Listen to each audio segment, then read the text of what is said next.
ఎక్కడ కూడా ఒక్క హాస్టల్ కూడా సొంత భవనం కనిపిస్తలేదు.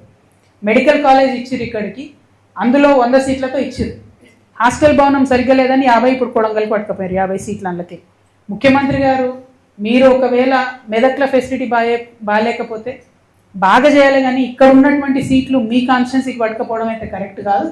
ఇక్కడ ఉండేటటువంటి నర్సింగ్ కాలేజ్ కానీ మెడికల్ కాలేజ్ కానీ తక్షణమే మంచి భవనాలు కట్టాలి. ఎందుకంటే 180 కోట్లు శాంక్షన్ అయ్యి 3 ఏళ్ళు అవుతుంది భవనాల కోసం. నర్సింగ్ కాలేజ్కి 20 కోట్లు శాంక్షన్ అయ్యి చాలా రోజులు అవుతుంది.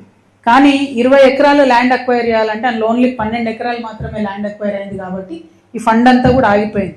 దాన్ని అడ్వాంటేజ్ తీసుకొని ఇక్కడ రావాల్సిన సీట్లను సీఎం గారు తీసుకుపోయి కొడంగల్లో పెట్టుకున్నారు. ఇది కరెక్ట్ కాదు.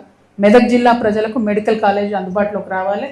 అయితే ఈ లోపల ఇవన్నీ సగం సగం చేసిన పనులు కాబట్టి ఏం జరిగిందంటే ఆ హాస్పిటల్ని టీచింగ్ హాస్పిటల్ చేసి ఇప్పుడు అది నా గర్కానా ఘాట్కా అన్నట్టు అయిపోయింది. అటు ఫుల్ టైం హాస్పిటల్ కాదు, ఇటు పిల్లలు నేర్చుకునేటటువంటి పరిస్థితి లేదు. సో మెదక్ జిల్లా ప్రజలకు చాలా ఇబ్బందికరంగా మారింది.